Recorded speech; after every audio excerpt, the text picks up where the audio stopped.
Today, we're diving into the profound wisdom of Pema Chödrön's When Things Fall Apart. It's really a guide for navigating life's most challenging moments and how to do it with, well, grace and courage. You know, we spend so much of our lives trying to build this stable foundation, right? But what happens when it all just comes crashing down? In this explainer, we're going to explore Chödrön's incredible answers. We'll cover groundlessness as grace, dancing with the dualities, seeing broken hearts as portals, understanding the Bodhisattva's response, learning some inner practices for life storms, and finally, finding rebirth in the rubble. But life, it's kind of like a Zen riddle. It just dances to a rhythm that's totally beyond our control. And this is where Pema Chödrön's book comes in, with this really radical idea. She says, when everything collapses, don't rush to rebuild. Instead, just sit with the ruins, observe them, and try to do it without judgment.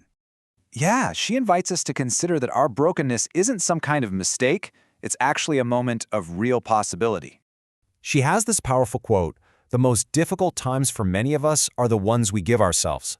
And if you look at it through this lens, suffering stops being a detour. It actually becomes the path itself. So let's start with this concept she calls groundlessness. You know that shaky, uncertain feeling when your world is just turned completely upside down? And all those familiar comforts you used to rely on, they're just not there anymore? That's groundlessness.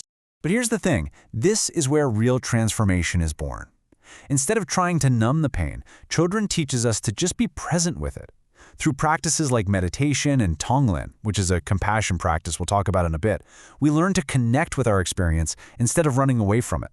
So, you see, groundlessness isn't just an empty void. She says it's an awakening. And this is what she calls warrior work, finding the courage to just sit with our most difficult emotions without judging them. It's not about being fearless, it's about being brave enough to actually feel. All right, let's talk about the dualities of life. Hope and fear, joy and sorrow, attachment and letting go. She says these aren't opposites we need to overcome. They're more like twins we need to embrace.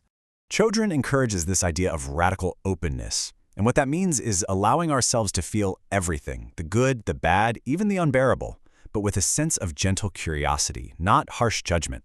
Now, this isn't just permission to wallow in our feelings. It's an encouragement to witness them.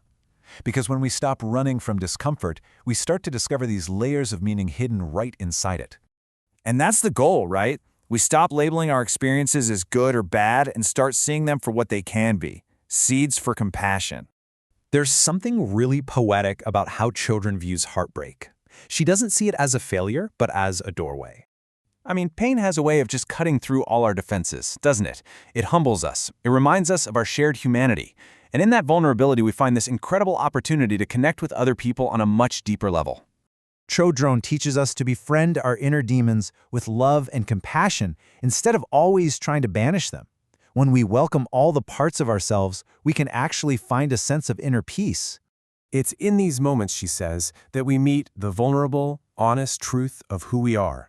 And by doing that, we actually prepare ourselves to meet the world.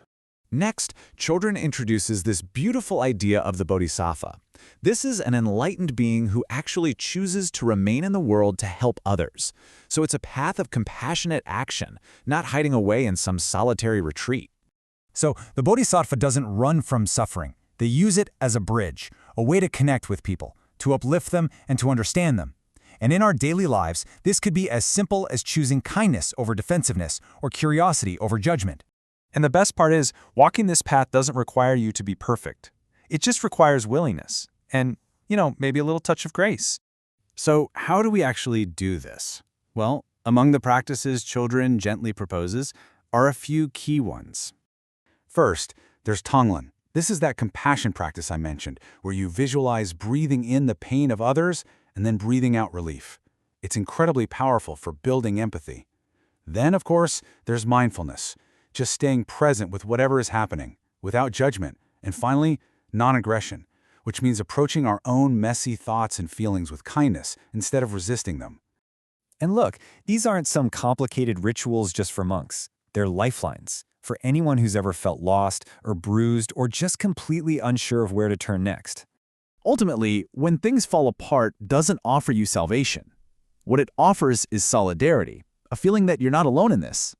Because in that brokenness, we find the courage to finally be real. In all that uncertainty, we find the room we need to grow. And in the act of falling apart, we actually fall into something greater, a more honest, authentic version of ourselves. So this is not the end. This is the quiet prelude to a deeper way of being.